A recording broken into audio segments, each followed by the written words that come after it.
Para un adulto curioso con paladar diverso, elegir una cocina o platillo favorito puede ser un gran desafío. Elegir tu último platillo es aún más difícil. ¿Te consientes con Big Macs, algo más refinado o ambos? Bueno, hoy vamos a repasar algunas de las solicitudes de última comida más extrañas y elaboradas en el corredor de la muerte. Primero, suscríbete al canal de Weird History. Luego, comenta qué otros menús macabros te gustaría conocer. Siguiente. Muy bien, hombre muerto come. En septiembre de 1995, Dennis Wayne Bagwell y su novia Victoria Walford visitaron la casa de su madre en el condado de Wilson, Texas, para pedirle dinero prestado. Mientras Walford se relajaba en un pequeño remolque en la propiedad, Bagwell entró a la casa y lo que sucedió después se convirtió en una masacre. Bagwell fue condenado por matar a 4 personas, incluidas su madre y un niño, y luego por un quinto asesinato en un bar donde trabajaba. Sin embargo, él siempre afirmó ser inocente y dijo a los reporteros antes de su ejecución en 2005 que estaban por matar a un hombre inocente. En su última comida, Bagwell comió un gran banquete: bistec, pollo frito, costillas a la barbacoa y 12 huevos revueltos con cebolla, papas y aros de cebolla, tocino, jitomate, 2 hamburguesas con muchos ingredientes y ensalada con aderezo ranch.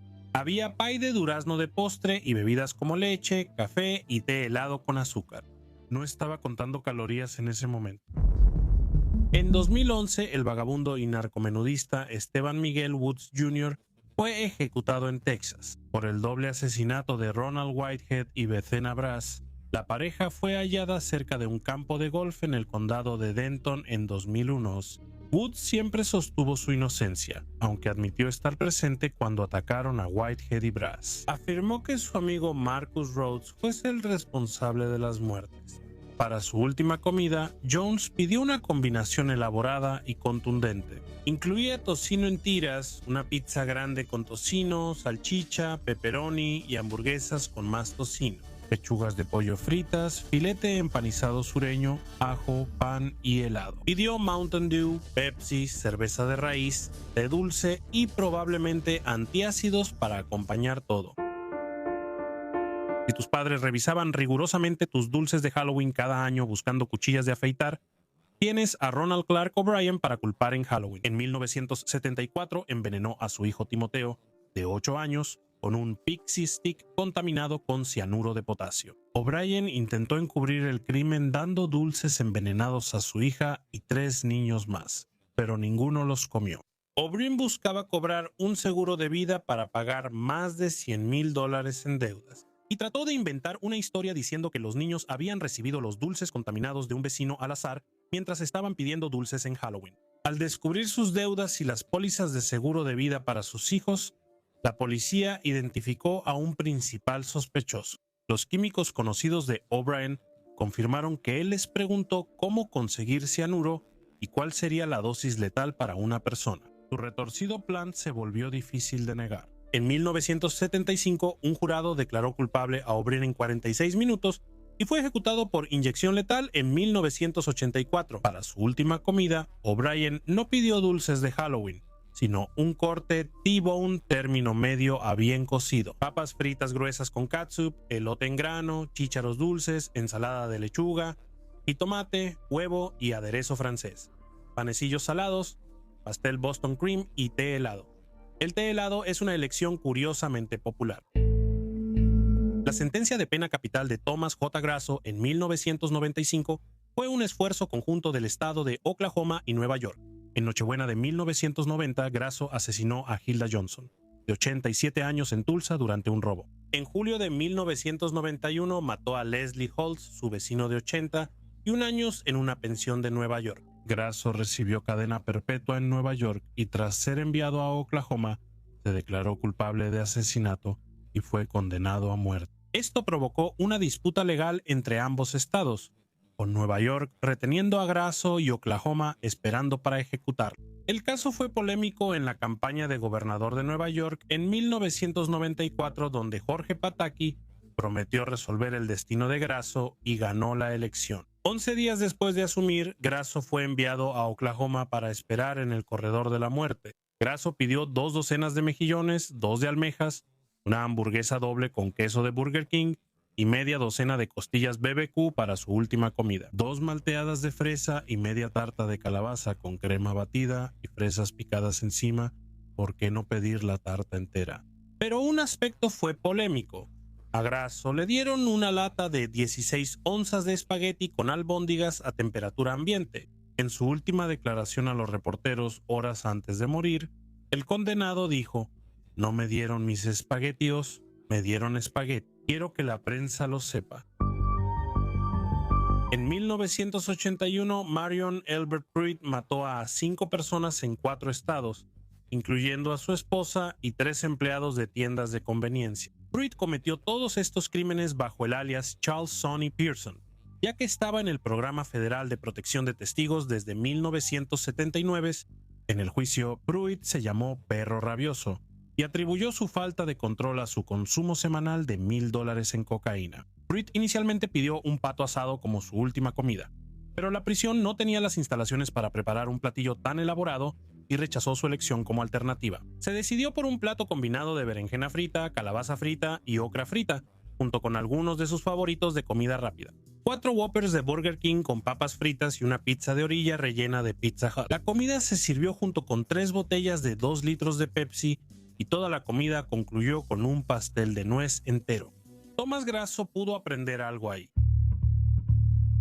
En 1984, el abogado Jorge Crooks visitó el departamento de Roberto Dale Conklin, con quien salía casualmente. Pero esa noche todo se volvió violento. Cuando un encargado de mantenimiento estaba buscando en los contenedores de basura del complejo de apartamentos, 2 días después encontró restos humanos esparcidos que habían sido metidos en bolsas negras de basura. Las autoridades hallaron cuchillos, ropa y sábanas con sangre, desarmadores, cuerda, una cartera, tarjetas de crédito y objetos personales de Jorge Crooks en el contenedor de basura. La policía halló en la habitación de Conklin un libro sobre cómo desmembrar y deshacerse de un cuerpo, por si aún había dudas. Conklin optó por alta cocina en su última comida, a diferencia de la mayoría de los reclusos. Filete miñón con tocino, camarones al ajo, papa al horno con guarniciones, elote, espárragos con salsa holandesa, pan francés con mantequilla, queso de cabra, melón,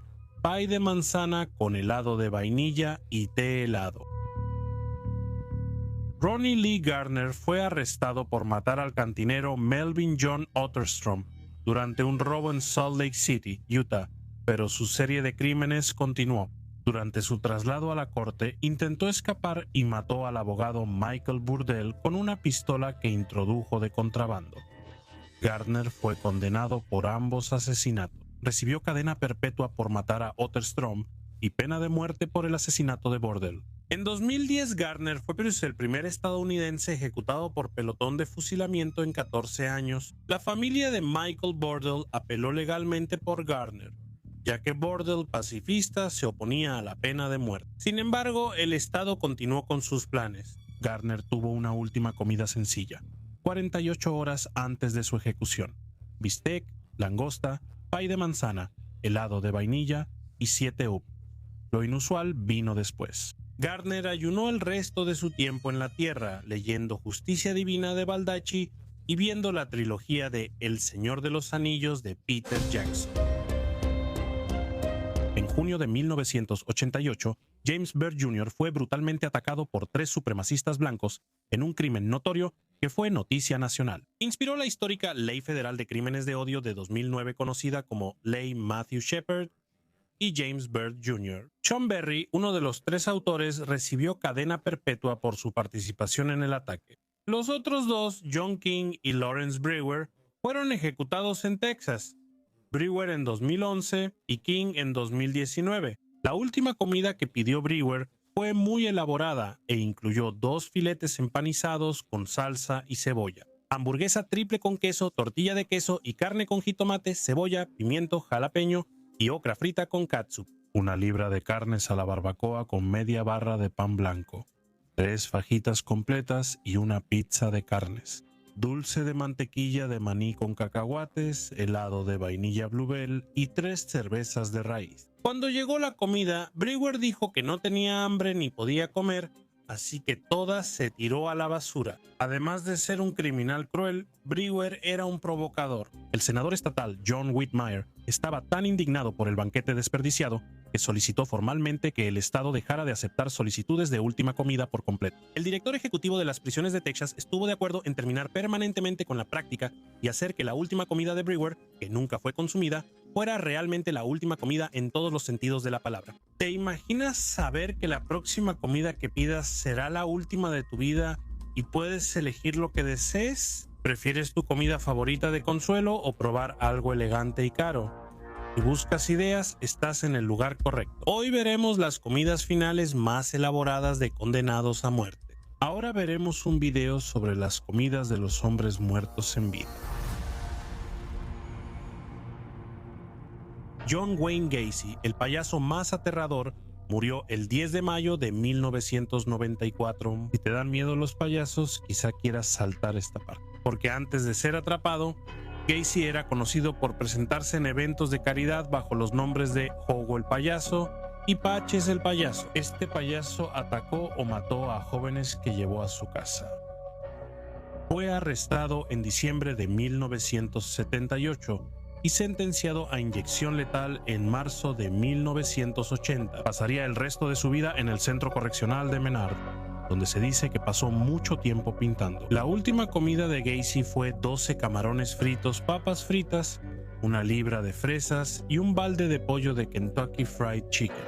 Antes de ser condenado, Gacy administró 3 restaurantes KFC, así que independientemente de lo que puedas decir sobre él, y podrías decir mucho, era un hombre que creía en lo que vendía.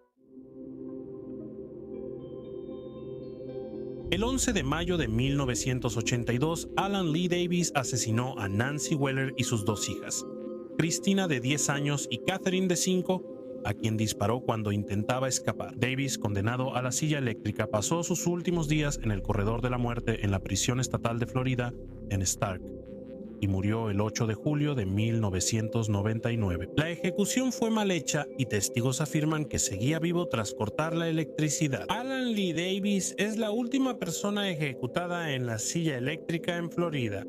Davis eligió para su última comida un menú de mariscos con cola de langosta, media libra de camarones y 6 onzas de almejas fritas. También tomó media barra de pan de ajo como entrada, un plato de papas a la francesa como guarnición, y luego lo acompañó todo con una bebida. Con 32 onzas de refresco de raíz A, quizá no sea lo que AW recomienda.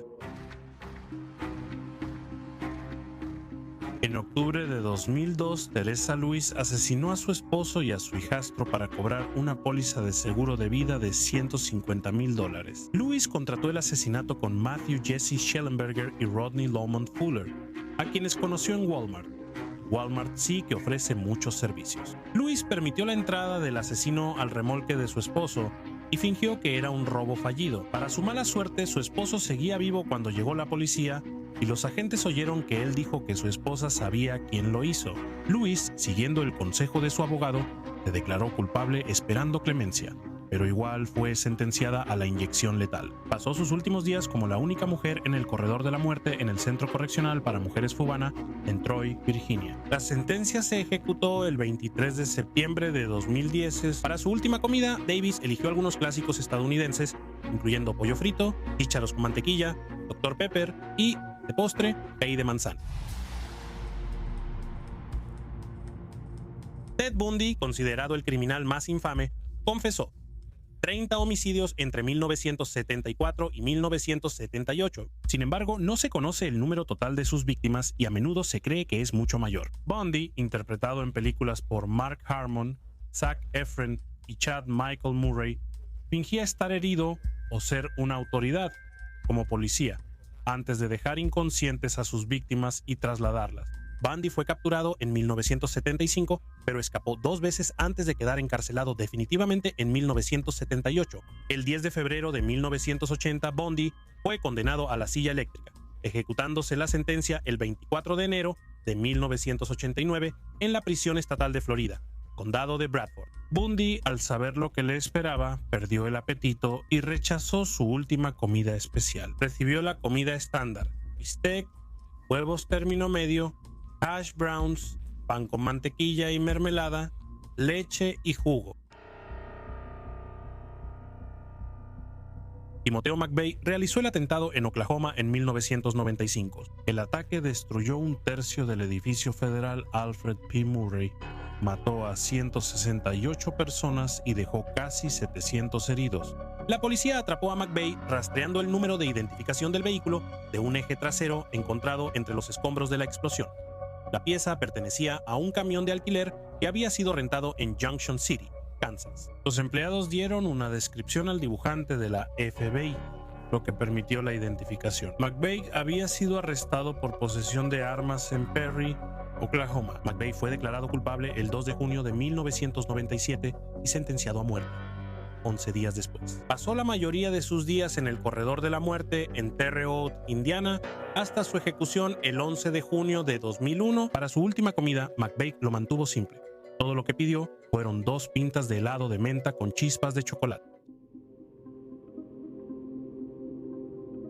Sacco y Vanzetti eran inmigrantes italianos y anarquistas. En 1921 fueron condenados por matar a un guardia y a un pagador en un robo en Braintree, Massachusetts, el 15 de abril del año anterior. Aunque se les negaron muchas apelaciones, Sacco y Vanzetti se hicieron famosos mundialmente. Multitudes creían en su inocencia y hubo protestas en Norteamérica, Europa, Tokio, Sydney, Buenos Aires y Dubái. Las sentencias se ejecutaron a medianoche del 22 al 23 de agosto de 1927. Con el tiempo surgió evidencia a su favor. En 1977, el gobernador de Massachusetts, Miguel Dukakis, afirmó que fueron juzgados y condenados injustamente y que debía eliminarse cualquier deshonra de sus nombres. Sacco y Vanzetti tuvieron una última comida simple: sopa, carne, pan tostado y té. ¿Qué tipo de carne especial era? Desafortunadamente, se ha perdido en la historia. Ricky Ray Rector mató a un hombre en un salón de baile tras negarle la entrada a su amigo.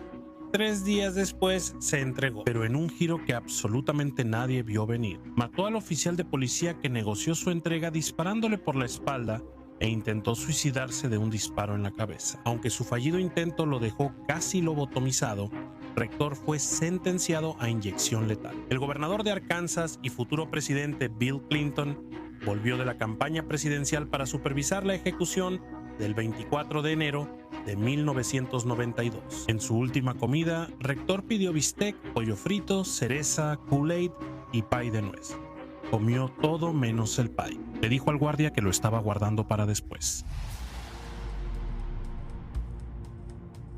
El 26 de mayo de 1980, Stephen Wayne Anderson robó la casa de una maestra jubilada, Elizabeth Lyman, en Bloomington, California. Lyman gritó al ver a Anderson en su casa y él le disparó. Anderson, quien confesó haber matado a al menos 8 personas, fue declarado culpable del asesinato de Lyman y sentenciado el 24 de junio de 1981. Su sentencia se llevó a cabo por inyección letal el 29 de enero de 2002. En su última comida, Anderson pidió 2 sándwiches de queso, medio litro de requesón, hominy, pay de durazno, helado de chispas de chocolate y rábanos.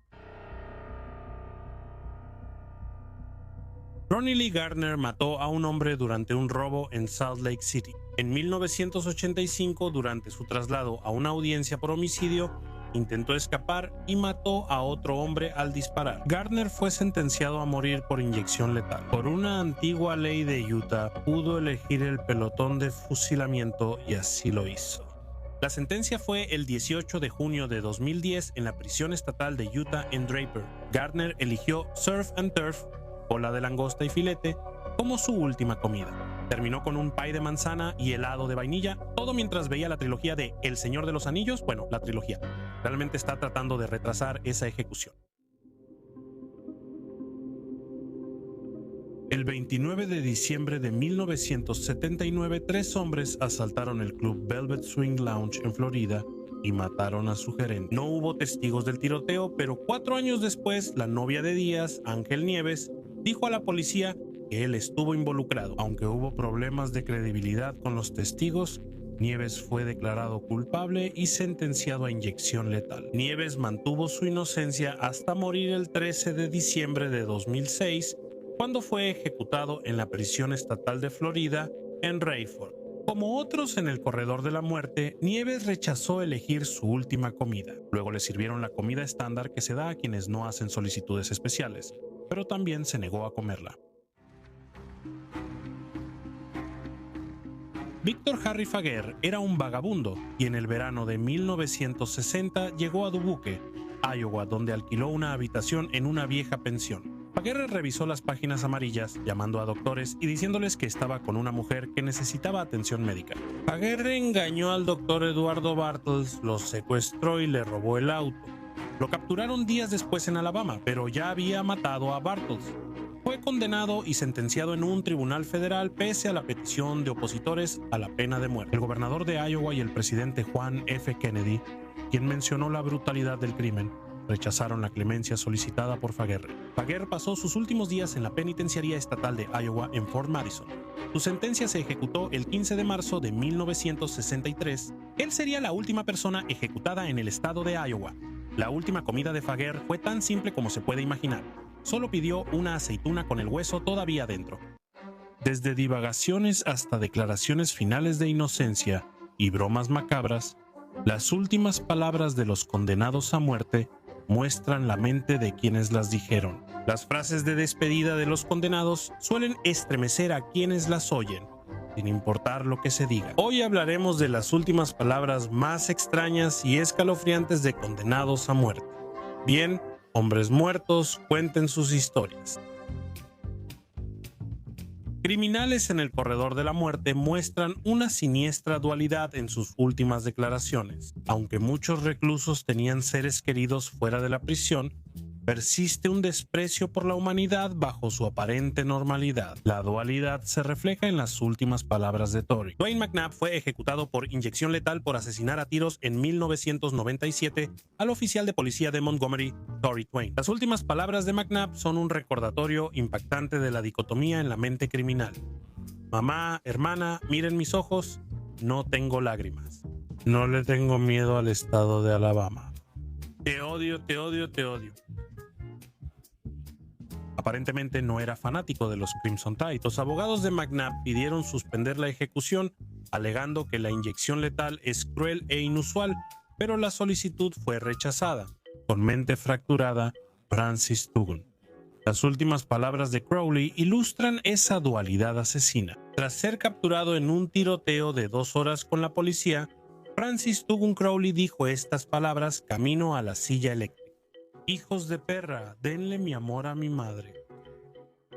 Ojalá hayan omitido esa parte inicial, aunque quizá así era la relación de Tugun con su madre. Como muchos criminales de su época, la carrera de Tugun Crowley fue breve y amarga. El mafioso lleno de granos es recordado por sus asesinatos y su despedida hipócrita. Algunos criminales condenados eligen sus últimas palabras sin mucha sabiduría, aunque es difícil imaginar bromear antes de la ejecución. Hay varios ejemplos de reclusos que ofrecen bromas realmente macabras en el corredor de la muerte. En estos casos, las últimas palabras de los reclusos sirven como la definición literal de humor negro. Antes de su arresto en los años 20, Jorge Apple robó un restaurante en Brooklyn y fue capturado por un policía que entró casualmente. Tras una pelea por el robo, Apple disparó 3 veces al policía y lo dejó moribundo, pero el oficial alcanzó a anotar las placas de Apple antes de morir. Desde entonces, la infame carcajada del criminal resuena en nuestros oídos. Cuando finalmente se sentó en la silla eléctrica, Apple hizo este encantador comentario antes de que activaran el interruptor. Bueno, caballeros, están a punto de ver una manzana horneada. Considerando todo, ese fue un chiste bastante genial. Quizá el gobernador debió indultarlo. James French, ejecutado por matar a su compañero de celda, bromeó sobre la horca con el reportero Bob Gregory, preguntando: si yo cubriera mi ejecución, ¿sabes qué diría? En el titular del periódico Papas a la Francesa, ¿lo ves? ¿Algún gran periodista de la ciudad aceptó la oferta del señor French? ¿Pensarías que el New York Post sí? La historia de James French es extraña y complicada. El convicto fue arrestado por matar a un hombre que le dio un aventón mientras hacía autostop. Este asesinato le dio cadena perpetua, la cual French encontraba muy desagradable durante su condena. Mató a su compañero de celda en un extraño ritual de despedida con 2 últimas cenas. Antes de estrangular al hombre con unas agujetas, French le compró un sándwich de bistec y lo llevó a desayunar. No quería que el tipo se fuera sin comer. Después de este acto perturbador, French le dijo al tribunal que había deseado ser ejecutado sin apelación, una petición inesperada que dejó a muchos rascándose la cabeza. Al final se cumplió el deseo del criminal y sus últimas palabras hicieron su ejecución más impactante. Él habría apreciado ese juego de palabras. No todos los condenados a muerte llegan a la horca con un comentario ingenioso. Como era de esperarse, muchos condenados a muerte dan declaraciones finales escalofriantes. Barbara Graham, condenada por el asesinato de la ex artista de vaudeville Mabel Monaghan durante un robo fallido, tenía antecedentes de desafiar a las figuras de la justicia con preguntas filosóficas difíciles, alegando que sus duras circunstancias solo le dejaban robar y quizá matar para sobrevivir.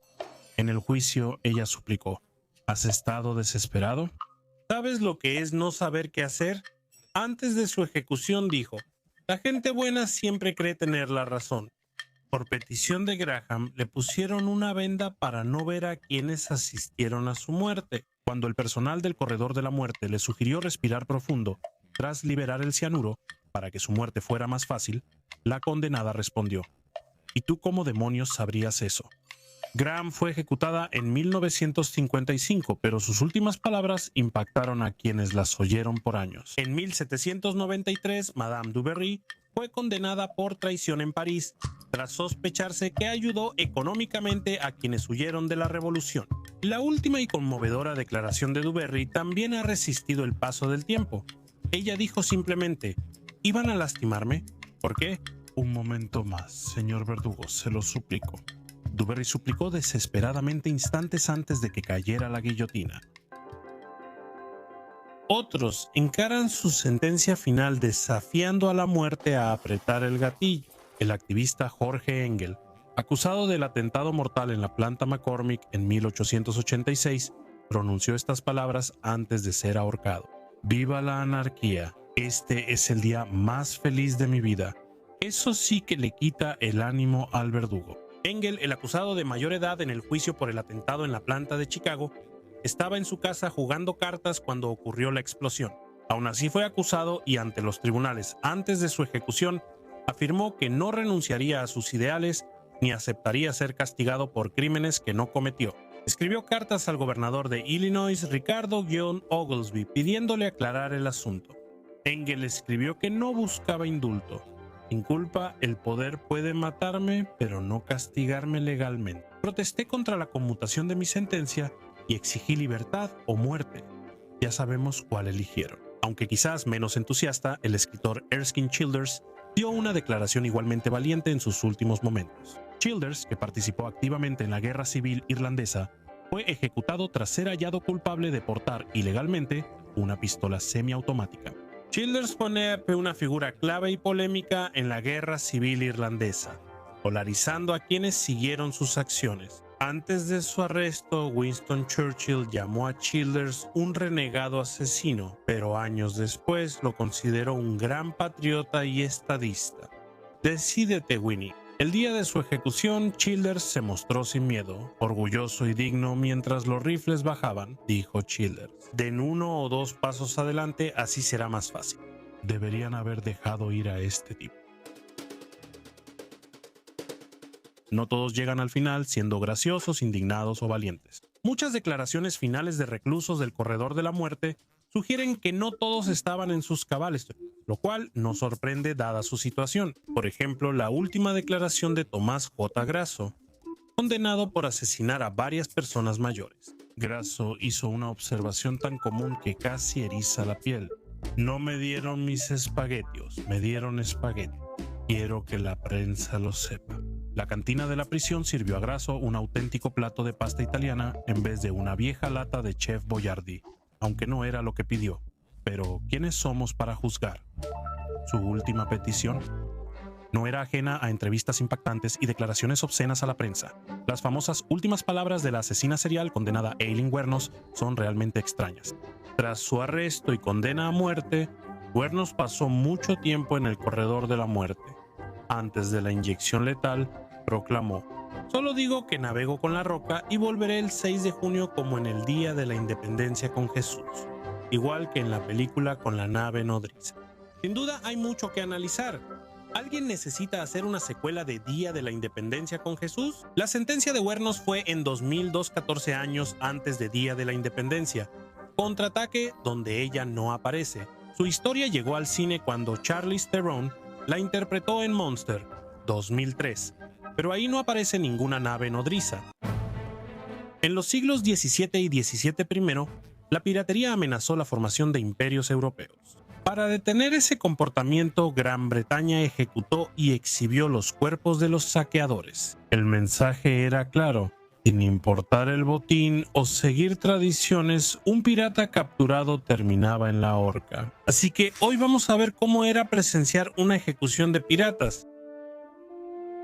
Desde el siglo XV, los piratas condenados por el Alto Tribunal del Almirantazgo de Inglaterra eran ejecutados en el río Támesis, aunque algunos morían en otros sitios. Pero los piratas enfrentaban su final en el lugar apropiadamente llamado Muelle de la Ejecución, que es un sitio al que es mejor nunca atracar cuando navegas. Los castigos se aplicaban en el muelle durante la marea baja. El cadalso debía ubicarse en la jurisdicción del tribunal, el mar. Los funcionarios del almirantazgo tomaron medidas para que los pies del condenado estuvieran cubiertos de agua durante la horca. El muelle estaba cerca de Wappen en Londres, al norte de la torre y junto a la Pool de Londres, donde llegaban barcos de todo el mundo con cargamento. El espectáculo buscaba disuadir a los marineros de imitarlos y humillar al máximo a los piratas. Los obligaban a caminar avergonzados por un camino concurrido hacia el muelle. Sacaban al prisionero temprano en la mañana, usualmente en un carro con un capellán de ataúdes y a veces el verdugo, quien decidiría su destino. El evento, liderado por el mariscal del almirantazgo o su adjunto con un remo de plata como símbolo, podía durar varias horas. Las procesiones estaban destinadas a humillar y condenar, aunque no siempre lograban ese objetivo. Muchas veces las multitudes simpatizaban con los hombres y, en su lugar, les daban licor y los retrataban como héroes. Los castigos públicos en ese tiempo se consideraban una forma de entretenimiento, así que los espectadores normalmente querían asegurarse de tener una buena vista. El día del evento, multitudes se reunieron en la ruta de la procesión para mirar. Los espectadores reaccionaban de forma mixta hacia los condenados, ofreciéndoles bebidas y animándolos, pero también mostrando lástima y juicio. Era común que la gente se lanzara al agua y que los observadores subieran a botes en el río para ver el espectáculo. ¿Y si querías ver la ejecución del pirata pero odiabas las multitudes? Siempre podías usar un telescopio. En las tabernas junto al río Támesis, los espectadores usaban catalejos para ver los eventos a distancia. Los pensionados de Greenwich, retirados navales del Real Hospital de Greenwich, supuestamente observaban a los piratas ahorcados en la isla de los perros usando telescopios. Los telescopios permitían que más personas vieran lo que estaba sucediendo, lo cual era útil porque, por alguna razón, la gente estaba absolutamente fascinada con los cuerpos sin vida de los piratas. Cuando una ley terminó esta práctica en 1834, los periódicos lamentaron la pérdida del espectáculo y entretenimiento.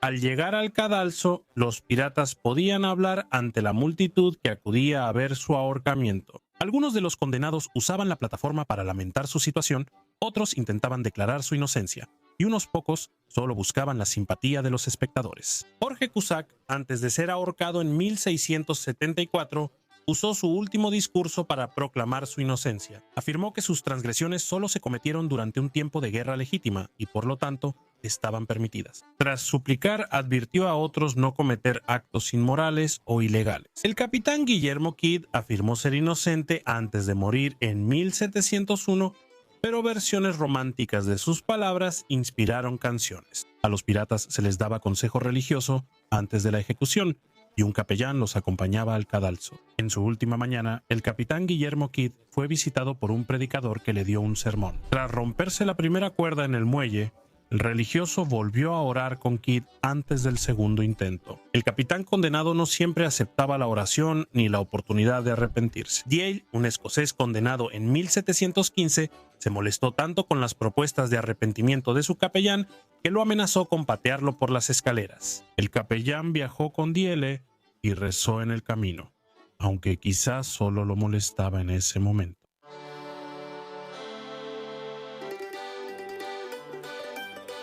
A los piratas solían darles alcohol camino a la horca. Al capitán Kidd le ofrecieron ron antes de salir de su celda. En las procesiones, otros prisioneros solían recibir bebidas. Desde el siglo XII a los condenados a la horca se les permitía beber camino a la plataforma. En 1750 las tabernas empezaron a servir bebidas. Era bastante lucrativo para establecimientos como la Posada Bowl, donde las multitudes se reunían para participar en el evento mientras pagaban por sus propias bebidas. Cuando 3 piratas fueron llevados al muelle el 4 de febrero de 1796, parecía que al menos uno de ellos estaba en un estado parecido al de un hombre estúpidamente ebrio y apenas despierto. ¿Y quién no querría estar un poco borracho? Sobre todo cuando las sentencias buscaban alargar la agonía, evitando que sus cuellos se rompieran al caer. Se decía que a los piratas los ahorcaban con cuerdas más cortas que a otros condenados. Esto prolongaba su sufrimiento mientras sucumbían lentamente en los últimos minutos de la vida del pirata, donde se agitaba colgado de una cuerda, lo que llegó a llamarse el baile del mariscal, y podía durar 30 minutos o más. La caída corta a la que eran sometidos los piratas a menudo resultaba en que los espectadores o incluso las autoridades aceleraran el proceso jalando las piernas de los piratas para ayudarlos a morir más rápido. Esto podía perjudicar al condenado si la cuerda se rompía, provocando un segundo intento antes de ser pirata. Kidd era un corsario contratado por los británicos para atacar barcos franceses después de una serie de dificultades, incluyendo ganancias poco rentables y enfermedades desenfrenadas. Kidd atacó un barco indio con capitán inglés y al abordarlo mató accidentalmente a un tripulante, volviéndose pirata y asesino. Fue arrestado y enviado a Inglaterra, donde lo condenaron a la horca. El capitán Kidd fue ejecutado el 23 de mayo de 1701 junto a otros 3 en el muelle. El primer intento de ahorcar a Kidd falló al romperse la cuerda, pero el segundo tuvo éxito. Más de 20 años después, el capitán John Gow tuvo un destino similar. Fue ahorcado 2 veces en 1725, la primera vez fue colgado de la cuerda. Los espectadores le jalaban las piernas para apresurar su muerte, pero rompieron la cuerda, lo que llevó a un segundo intento. Oigan muchachos, gracias. Tras un ahorcamiento, el cuerpo del pirata quedaba en la soga hasta que el agua lo cubría 3 veces, simbolizando la limpieza de la ofensa. El hombre era bajado como parte de la sentencia del almirantazgo y su cadáver llevado con un cirujano para disección. Algunos piratas muertos se entregaban al Colegio de Médicos y Cirujanos. Otros se vendían a cirujanos en Londres. Es posible que quienes fueron sentenciados a disección no fueran sumergidos en el río para la limpieza que evitaba hinchazón y descomposición. A finales del siglo XVIII, la regla de las 3 mareas dejó de usarse y los cuerpos de piratas notorios se exhibían en el río Támesis como advertencia. Cuando el capitán James Lowry encontró su destino en 1752, fue transportado directamente desde el muelle hasta los galeones para ser colgado en cadenas. A los piratas seleccionados para exhibición se les cubría de alquitrán y se izaban. El gobierno británico elegía estratégicamente dónde poner los restos enjaulados. En 1725 los restos del capitán John Gow y su teniente fueron separados, uno colgado en Greenwich y otro llevado a Deptford. El principio rector era que era mejor enviar un mensaje a posibles delincuentes que dejar un cadáver cerca del lugar del crimen. Los registros muestran que la mayoría de las personas se sentían bastante perturbadas por la vista, según el arqueólogo del siglo XIX, Albert Hartshorne. Los viajeros rezagados estaban angustiados por el sonido chirriante mientras el cuerpo en el marco de hierro se balanceaba y crujía. Los barqueros solían evitar esos lugares, pero a veces se acercaban para espantar a las aves que picoteaban restos.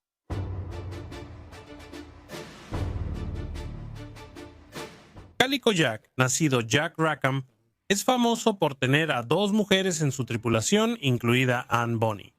Rackham y Bonny fueron amantes, aunque ella estaba casada. Piratearon el Caribe a inicios del siglo XVIII, eran piratas del Caribe.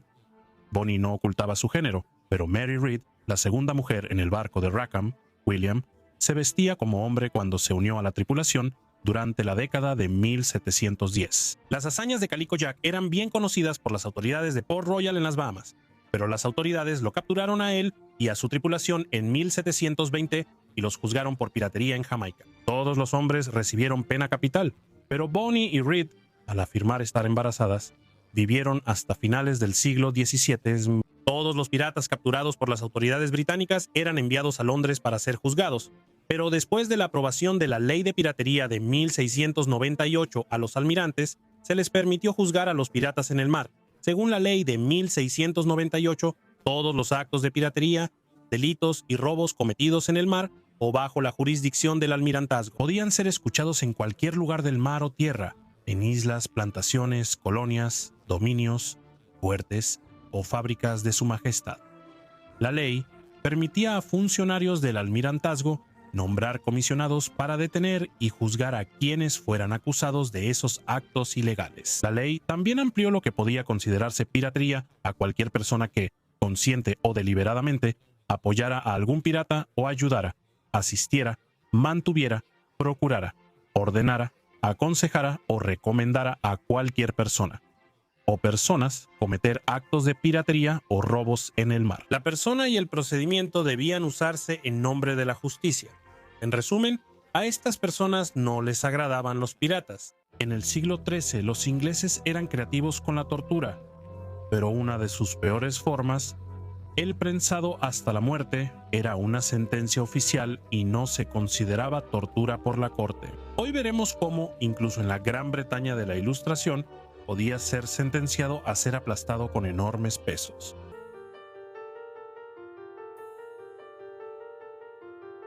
Inglaterra usó el prensado como castigo desde el siglo XIII hasta la Ilustración británica. El castigo era técnicamente conocido como penforte dur, o castigo fuerte y duro, y las personas que lo sufrían ni siquiera habían sido condenadas por un delito en primer lugar. El penforte dur se usaba para obligar a un sospechoso a declararse culpable o inocente ante el tribunal y ser juzgado. Las víctimas podían acabar su sufrimiento al gritar "no culpable". En su apogeo, una sesión de prensado era más o menos así.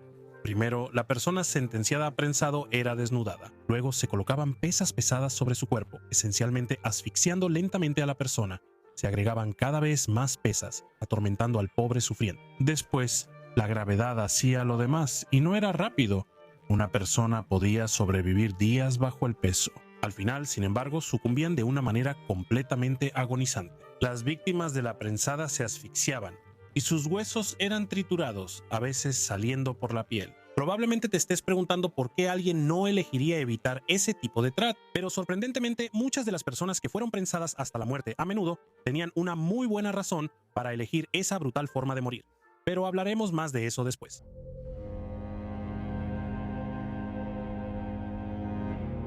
Durante la sangrienta reforma inglesa, las personas que practicaban la fe equivocada, y en este caso equivocada significaba cualquier fe que hubiera sido declarada ilegal por el gobernante del momento, podían fácilmente encontrarse en el patíbulo. Cuando la reina María asumió el trono en 1554, quemó a cientos de protestantes y la reina Isabel I prohibió el catolicismo. Incluso refugiar a un sacerdote católico era delito capital. En 1586, Margarita Clitheroe fue sorprendida al ocultar sacerdotes en una habitación secreta de su casa. Cuando se descubrió la habitación, Margarita fue arrestada. Ya la habían encarcelado 3 veces por negarse a asistir a los servicios de la iglesia anglicana, así que las autoridades estaban bastante seguras de que era culpable. Quizás por esa misma razón. Margarita se negó a declarar y sin su testimonio el juicio no avanzó, por lo que fue condenada a tortura por aplastamiento. Primero, la desnudaron frente a todos. Espera, ¿qué tiene que ver ser desnudada con negarse a declarar? Bueno, en realidad, nada. Los estudiosos Pedro Lago y Miguel Cuestier lo describen como un ritual obsceno y humillante. Sin embargo, eso no fue lo peor que le pasó ese día, porque justo después ataron sus extremidades con cuerdas y las estiraron. Luego pusieron una puerta sobre su pecho y después empezaron a agregarle pesas poco a poco. Durante la tortura, Margarita pudo elegir declararse culpable o inocente, pero esto no era realmente una vía de escape. Porque si se hubiera declarado inocente, la habrían llevado a juicio y casi con toda seguridad la habrían declarado culpable y luego ejecutado. Así que Margarita se negó. El carcelero empezó a apilar más piedras sobre la tabla, hasta que finalmente enterró a Margarita bajo un asombroso peso de 800 libras. Su columna se rompió y las costillas estallaron, algo que quizá consoló a Margarita. Siglos después, su historia inspiró una escena en la serie de la BBC Pólvora, donde una anciana fue aplastada por conspirar contra la monarquía. Margarita Clitheroe no fue la única mujer aplastada. En 1676, otra mujer fue sospechosa de robo, pero su nombre no quedó registrado. Ella ya tenía antecedentes legales. Antes la acusaron de robar ropa, pero fue absuelta. Ahora sospechan que robó con allanamiento. Ella no declaró. El alguacil intentó persuadirla para que declarara, y hasta su abogado dijo que se perjudicaba a sí misma. Pero ante su continua negativa, el tribunal se vio obligado a dictar esa terrible sentencia y la mujer fue llevada a la prisión de Newgate y ejecutada por aplastamiento. En 1676, un soldado llamado Major Strangeways fue acusado de asesinar a un abogado que había seducido a su hermana. Por negarse a declarar, Strangeways fue enviado a ser aplastado en el patio de la prensa de Old Bailey. El tribunal mandó construir una máquina especial para presionar el corazón y acelerar la muerte. Mientras la máquina presionaba, el rostro de Strangeways pasó de blanco a negro. Se apilaron los pesos hasta que 400 libras presionaban sobre Strangeways, pero aún así no murió. Finalmente, sus amigos, que habían venido a presenciar la tortura, saltaron encima de la prensa. Al agregar su propio peso a la madera y el hierro, su peso finalmente terminó con el sufrimiento de la víctima.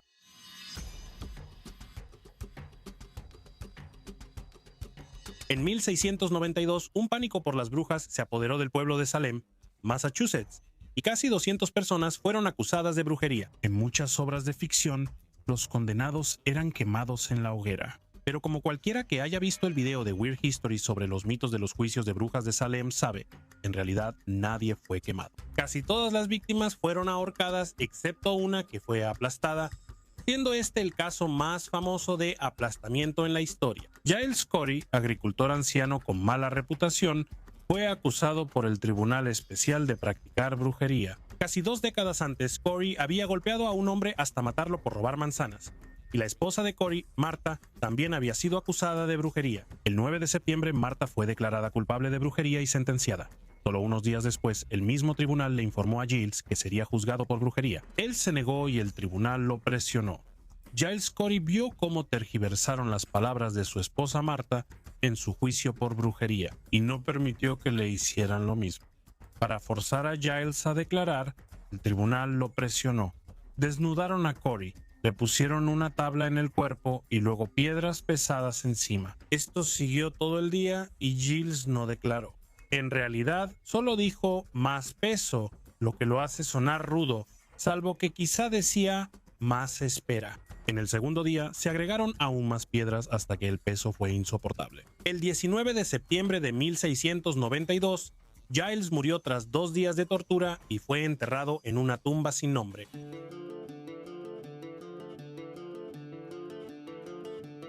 A estas alturas, quizá pienses, si negarse a declarar solo resultaba en una muerte peor que declararse culpable, ¿por qué alguien lo haría? Si el sospechoso se negaba a declarar según la ley inglesa, no podía ser juzgado. Si el criminal no era condenado, sus herederos podían heredar su tierra y riqueza. Según la ley inglesa, al ejecutar a un criminal condenado, el rey confiscaba todas sus tierras. Si Penforte Dur ejecutaba al sospechoso o lo aplastaban sin juicio, la familia podía conservar la propiedad de la víctima. El aplastamiento era tan espantoso porque buscaba asustar a los acusados y hacerlos declarar antes del juicio. A fines del siglo XVII, el francés Guy Miege se mudó a Londres y escribió un libro sobre el sistema judicial inglés y la práctica del aplastamiento. Miege explicó que si un acusado guardaba silencio en su juicio, podía ser aplastado. En ese caso, el prisionero es puesto en una celda baja y oscura,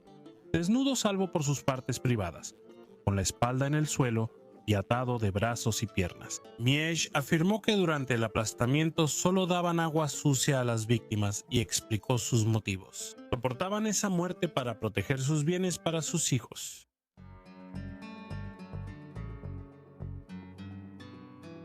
Giles Corey y Margaret Clitheroe aceptaron ser aplastados ya que sabían que los condenados podían sufrir tormentos peores. En la Inglaterra del siglo XVI, Los criminales religiosos eran quemados en la hoguera. Giles Corey sabía que debía elegir entre ser aplastado o ahorcado. Ninguna opción ideal. Como si quemar y ahorcar no fueran ya suficientemente malos. Los traidores podían ser descuartizados o ahorcados hasta casi morir. Les sacaban las entrañas, cortaban sus partes íntimas y las quemaban frente a él, luego lo descuartizaban vivo. Partes del cuerpo cortadas se usaban como adornos en sitios de ejecución o en el puente de Londres. En la Ilustración británica era legal aplastar a sospechosos hasta la muerte. Gran Bretaña prohibió esa práctica y cambió la ley hasta 1772. Rechazar la declaración parecía una señal de culpa, similar a una condena por proscripción. La laguna legal que permitía a los presuntos criminales mantener sus bienes en la familia fue cerrada. La época de mayor auge del verdugo medieval fue en el siglo XVI. La mayoría imagina a estos hombres como corpulentos, con el pecho descubierto, capucha negra y gran hacha. El verdugo no solo blandía la hoja, también mantenía la justicia y era ejemplo para la comunidad. Servía como profesional médico y a menudo también como guía espiritual, ayudando a los condenados a aceptar su destino y pedir perdón ante Dios. ¿Cómo lo sabemos? Gracias a Franz Schmidt, un verdugo de Nuremberg del siglo XVI que dejó diarios detallados describiendo su vida cotidiana. Hoy vamos a echar un vistazo a un día en la vida de un verdugo medieval. Bien, entremos en la mente de Franz Schmidt. Las máscaras pueden poner los pelos de punta a la gente común, pero tus colegas a menudo las usan por una buena razón: aterrorizar a los prisioneros, pero también ocultan su identidad y los protegen de represalias. Esto es clave cuando la persona condenada es simpática o popular. Tú estás orgulloso de tu profesión y nunca has usado la máscara. Dependiendo de la época o el lugar de trabajo, un verdugo podría encontrarse excepcionalmente ocupado, a menudo lidiando con varias víctimas en un solo día. Durante el reinado de Enrique VIII apenas había tiempo para descansar. El espadachín tenía mucho trabajo, si me permites el juego de palabras. Pero el 13 de agosto de 1577 solo tienes un trabajo en la agenda y el nombre del hombre es Hans Vogel. Recién llegaste a Nuremberg desde Bomberg y Hans Vogel será el primero en enfrentar el hacha en tu nuevo trabajo. Vogel ha sido condenado por asesinato. Ahora se espera que le des su merecido. Llegaste a esta profesión honestamente. Tu padre te heredó la profesión allá en Bomberg, aunque en realidad no tenía la intención de seguir ese camino profesional. Él era leñador, pero un día el magistrado bávaro Alberto II, conocido por su crueldad, hizo colgar a 3 hombres y no había ningún profesional disponible. Eligió a tu padre Enrique al azar entre la multitud y lo obligó a actuar. Él obedeció al tirano porque no quiso unirse a los 3 hombres. Pero después de eso, nadie en el pueblo quería relacionarse con tu padre. Aún así, lo seguiste en la ocupación. En 1573 te volviste profesional por primera vez bajo la supervisión de tu papá. Tenías 18 años y desde entonces has cumplido tus deberes 361 veces, has estado ocupado y administrado 345 castigos menores, como azotes y amputaciones de orejas y dedos. También has eliminado criminales con espada, cuerda, quemaduras, ahogamientos y, en casos particularmente graves, en la rueda de tormento. Tal vez no sepas qué es, pero suena doloroso. A pesar de todo eso y de la naturaleza generalmente deshonrosa de tu profesión, eres un miembro respetado de la comunidad por tu piedad. Eres el hombre que va a enviar a Hans Vogel a la eternidad, así que lo has llegado a conocer. Es común que el verdugo cree un vínculo con el prisionero y, si éste se enferma o hiere, debe cuidarlo hasta que se recupere para luego ejecutarlo. Supongo que así aseguran su trabajo. En ese sentido, cumplir con tus deberes también requiere ser completamente competente como consultor médico. En ese caso, podrías pedir un retraso para que el prisionero reciba una muerte digna con buena salud. Prisioneros como Vogel recibían visitas frecuentes de familiares, e incluso a veces de familiares de sus víctimas que buscaban reconciliación. ¿Crees que el perdón es divino? Una vez viste cómo la viuda de la víctima ofreció naranjas y pan de jengibre a un asesino condenado, lo cual te llenó de alegría. Lo tomaste como señal de su perdón. Pero al final del día, tu papel es impartir justicia en nombre de Dios y de la sociedad. Eres quien equilibra la autoridad divina y terrenal, y hoy eso implica terminar el tiempo de Hans Vogel en la Tierra.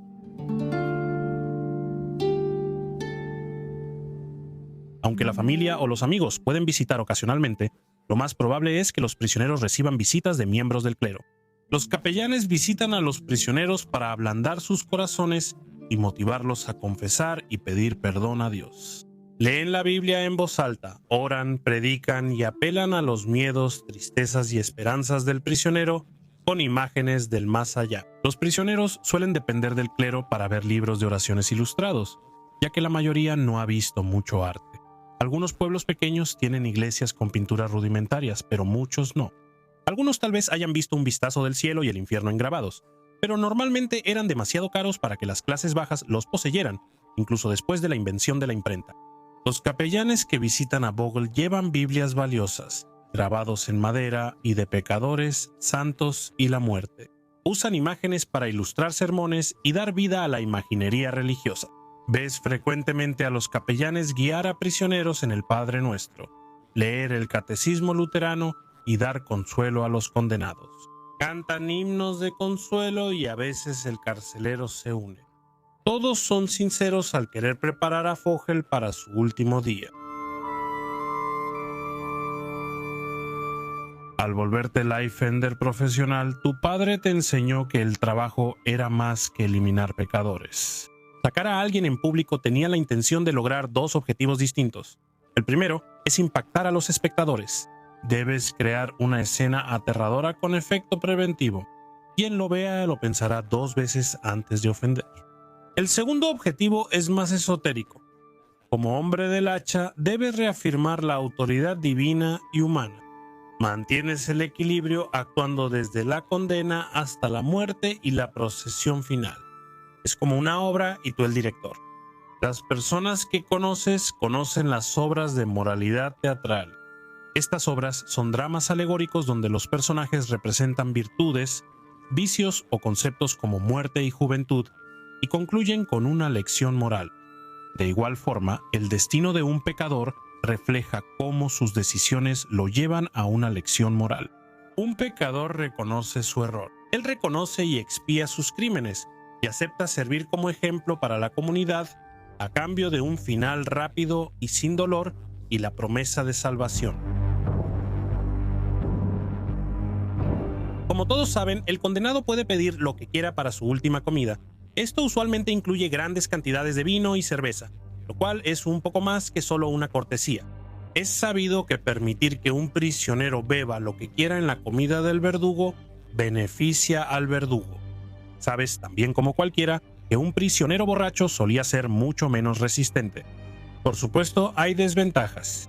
Un bribón condenado comió y bebió tanto que le reventó el vientre mientras colgaba de la horca. No puedes olvidar esa imagen. Quizá esa sea la razón por la que algunos prisioneros se niegan a probar siquiera un solo bocado o sorbo. Vogel termina de comer. Tus asistentes te visten con la túnica blanca y esperas tu llegada para presidir el espectáculo público. El alcaide te anuncia con las palabras habituales. El verdugo está presente. Subes al escenario y le pides perdón a Vogel. Ambos comparten una copa de paz y te diriges al juez y jurado que esperan al prisionero. Vogel ya confesó, pero aún debes llevarlo al tribunal de sangre para conocer su sentencia. La sala está ornamentada y los jueces llevan túnicas rojas y negras. Un escriba lee la confesión y los delitos de Vogel. Los jurados deliberan y deciden la ejecución. Te preguntas, ¿será la espada, la cuerda, el fuego, el agua o la rueda? Los jurados votaron y eligieron la espada. Mientras tanto, la multitud se ha vuelto enorme. Estas representaciones morales buscan atraer al mayor público posible. Se anuncian con semanas de anticipación y suelen reunir cientos o miles de espectadores. Vogel camina una milla hasta su final. Su trayecto es tranquilo, pero a veces los prisioneros causan problemas. Un borracho orinó en público al llegar a la horca. Dijo estar listo para morir, pero pidió antes batirse en duelo con 4 guardias. Como anotaste en tu diario, rechazaron su petición. Liberar prisioneros es difícil, pero eres bueno. En 45 años de carrera eliminaste a 187 personas con una espada y solo 4 veces diste un segundo golpe. Ser así de bueno es tu responsabilidad. En algunos pueblos alemanes, si el espadachín falla tras 3 intentos, ser descuidado en este trabajo trae consecuencias. Se sabía que las multitudes lo agarraban y lo obligaban a tomar el lugar del prisionero condenado. Las multitudes suelen estar llenas de borrachos que pueden amotinarse en cualquier momento, sobre todo si no ven caer una cabeza, y esos disturbios se agravan rápido. Al llegar el momento, matas a Vogel de un solo tajo. El juez se muestra satisfecho y respondes: por eso, agradezco a Dios y a mi maestro por enseñarme este arte. Aunque la parte difícil ya terminó, el trabajo aún no está completamente hecho. Todavía tienes la tarea mundana de limpiar el desastre. Eres la estrella y el conserje. Debes limpiar el desastre y deshacerte del cadáver. Algunos curiosos de la multitud se quedan a mirar. Aún no lo sabes, pero en 1617 te retirarás y serás consultor médico. En 1634 tendrás un funeral de estado en el cementerio más importante de Nuremberg. Serás enterrado cerca de artistas legendarios como Alberto Durero y Hans Sachs. Y lo habrás logrado todo sin usar una capucha. Actualmente, Estados Unidos tiene alrededor de 2.900 prisioneros viviendo en el Corredor de la Muerte.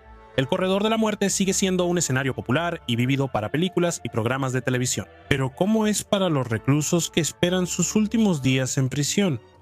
Hoy exploraremos la vida diaria en el Corredor de la Muerte. Es momento de pedir tu última comida. Puedes elegir lo que quieras, salvo que el gobernador llame al final.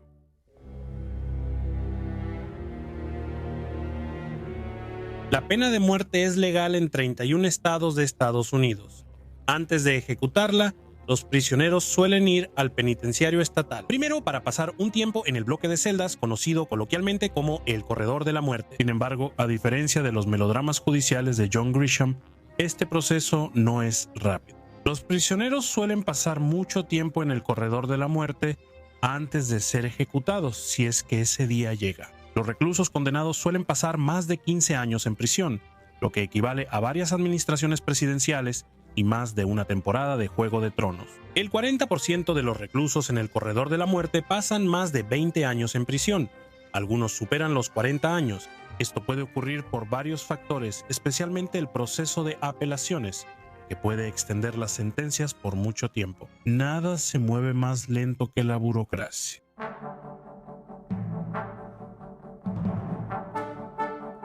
Es común que prisioneros mueran por causas naturales antes de su ejecución en el Corredor de la Muerte. En estos casos, la sentencia de muerte es como una ejecución prolongada, ya que mueren en prisión sin fecha fija. Por supuesto, eso es si tienes la suerte de no ser asesinado durante tu larga estancia en prisión, a pesar de la presencia de guardias y otras medidas de seguridad.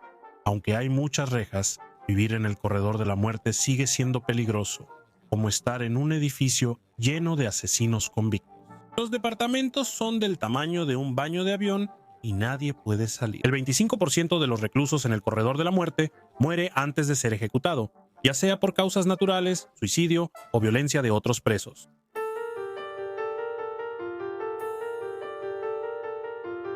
Aunque estés sano físicamente, años en el Corredor de la Muerte pueden afectarte psicológicamente. En la mayoría de los estados, los reclusos en el Corredor de la Muerte pasan su tiempo en aislamiento, a menudo en una versión de confinamiento solitario que puede durar hasta 23 horas al día. Estar mucho tiempo solo puede causar estrés postraumático, hipersensibilidad, miedo e ira. Tampoco podrías seguir viendo Bridgerton.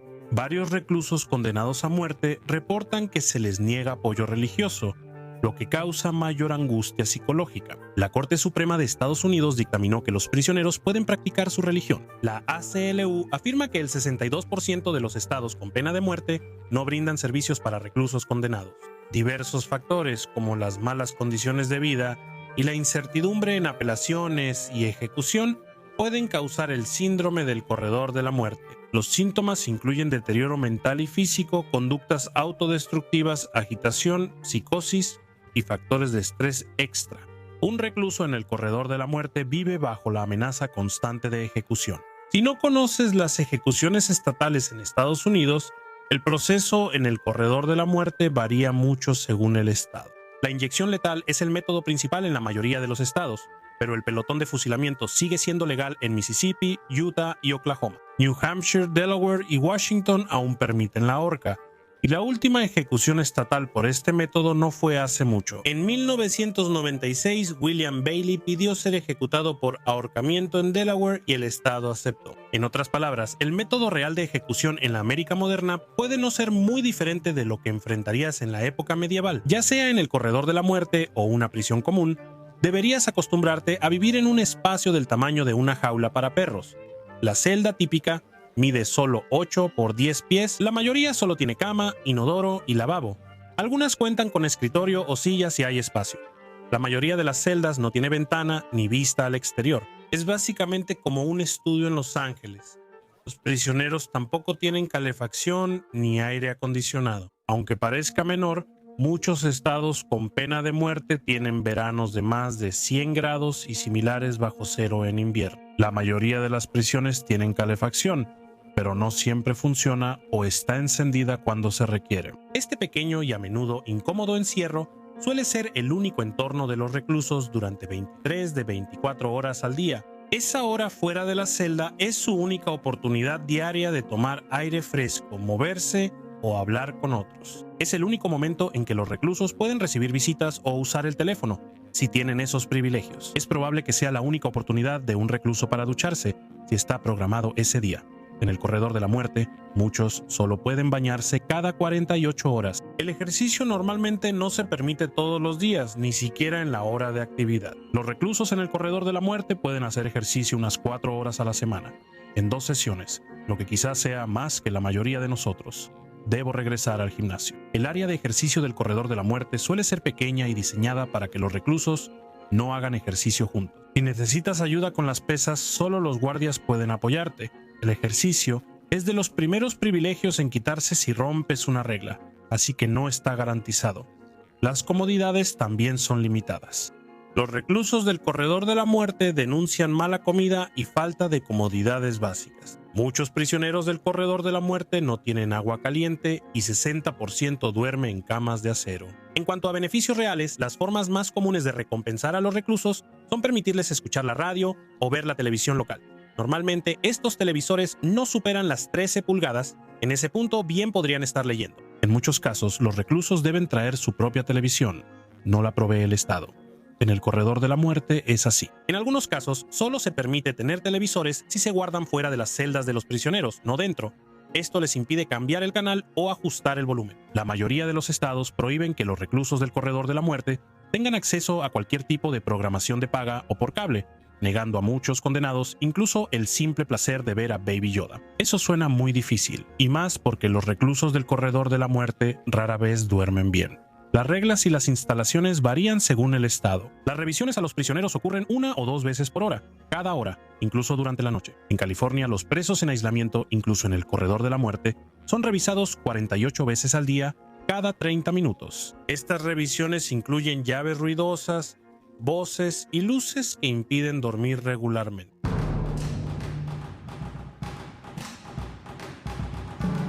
Esto nos lleva a la ejecución, o al menos a la última comida. Este rito de paso tradicional, probablemente el tropo más famoso de la cultura pop asociado con la pena de muerte, en realidad ha sido abolido. En Texas, donde los reclusos simplemente comen su cena normal de prisión como su última comida, ni siquiera un gran panecillo de canela de Texas o un pedazo de pan Texas Toast, maldito Texas, eso sí que es frío. Incluso si un prisionero supera todas las apelaciones y llega al día de su ejecución, no puede relajarse, pues aún hay muchas formas en que todo puede salir mal. A veces las ejecuciones fallan, como en Arizona en 2015, donde Joseph Wood recibió 15 inyecciones letales en 2 horas antes de morir. Técnicamente no parece que esa inyección sea letal si tienes que administrarla 15 veces.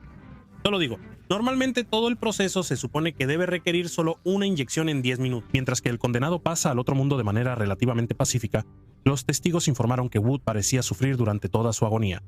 Errores como estos no son poco comunes. Esto ocurre porque no hay lineamientos sobre la combinación y dosis exactas de los medicamentos en una inyección letal. Ejecución. Sí, supongo que no hay muchos doctores interesados en encontrar el mejor método de ejecución, y no estoy seguro de cómo van a probar esas dosis.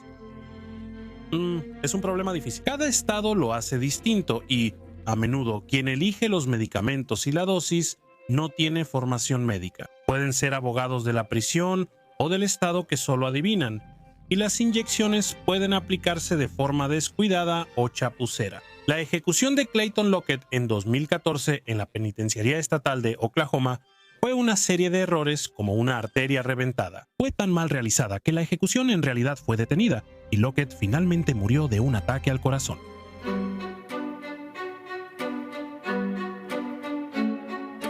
Ahora, la mayoría de las personas en el corredor de la muerte hicieron cosas bastante malas para llegar ahí, así que es fácil descartar mucho de esto como cosechas lo que siembras. Pero algunos estiman que en aproximadamente el 4% de los casos en Estados Unidos, las personas que están en el corredor de la muerte son inocentes de los crímenes por los que han sido condenadas. Otras estimaciones dicen que más de la mitad de esas personas condenadas injustamente son ejecutadas o mueren en el corredor de la muerte antes de poder ser exoneradas. Si esas estimaciones son correctas, más de 200 personas inocentes han sido ejecutadas en Estados Unidos desde 1973, unas 4 ejecuciones erróneas al año.